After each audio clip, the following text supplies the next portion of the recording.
मैं पूछना चाहूँगा केंद्र सरकार और केरल के सरकार से कि आप लोगों की आंखों में थोड़ी सी भी शर्म बची है कि नहीं बची है। लोक लाज अगर नहीं बची है तो गंगा में डूब जाओ। केरल के वायनाड में 4 गांव पूरी तरह से जलमग्न हो चुके हैं और वहां के लोगों की ज़िंदगी अस्त व्यस्त है। अभी तक पता नहीं चल रहा है कि लोग कहां गए। हालांकि जो सरकारी डेटा है वो बता रहा है कि 206 लोग लापता है और 341 लोगों की मौत हुई है और 1600 लोगों को रेस्क्यू किया गया है और अभी तक रेस्क्यू किया जा रहा है, और जबकि 9000 से ज़्यादा लोगों को रिफ्यूजी कैंप में डाला गया है। ये तो आप ही की गलती है ना। अगर समय रहते अगर आप लोगों ने उस गांव को वार्न किया होता या फिर उस गांव के लोगों को वहां से खाली कराते तो फिर ये दिन देखना नहीं पड़ता। आप लोग तो बस एसी कमरों में बैठे रहोगे और यहाँ वहाँ की बातें करोगे। आपको ना तो गरीबों से मतलब है ना इसके भलाई से मतलब है। बस आपको वोट लेना है और वोट लेने के बाद से 5 साल तक आप बिल्कुल दिखे हुए नहीं।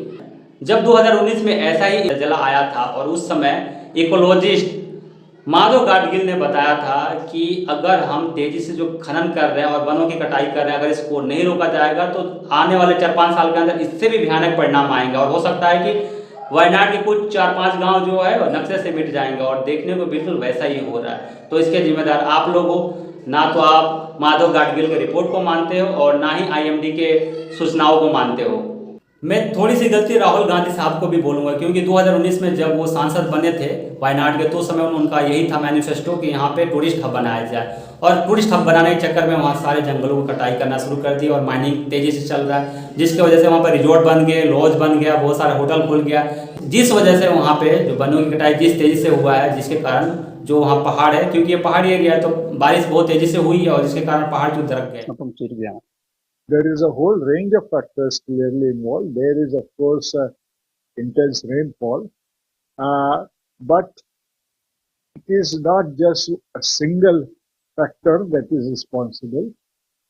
Many other factors are involved.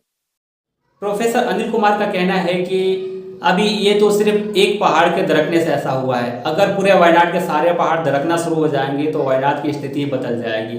तो मैं सरकार से यही कहना चाहूँगा कि अभी बहुत समय है, आपको समय रहते हुए संभल जाना चाहिए और अभी से बचाव कार्य करना चाहिए और जो खनन है उसको रोकना चाहिए।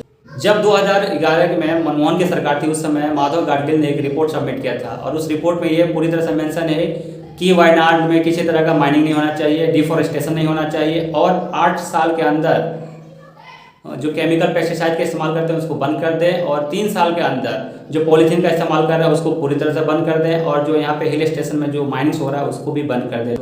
अभी ऐसा राज्य सरकार की तरफ से कुछ रोका नहीं गया है और एक टनल भी बन रहा है जो 8.17 किलोमीटर लंबा है और टनल बनाने के लिए आपको पता है कि बम ब्लास्ट किया जाता है पहाड़ों के अंदर, जिससे पहाड़ टूटने लगता है, जिससे और वहाँ के पहाड़ जो है काफ़ी कमज़ोर हो चुके हैं, यानी जो उनका जो डेंसिटी होता है, जो पकड़ने की जो क्षमता होती है और कमज़ोर हो गया है, जिससे लगातार बारिश होने से वो दरकना शुरू होते हैं और फिर पानी के साथ बहना शुरू हो जाते हैं और जिस तरह 4 गाँव को जो डुबो दिए हैं इसी का एक एग्जाम्पल है। तो उम्मीद करता हूँ दोस्तों आपको ये वीडियो पसंद आया होगा। जय हिंद।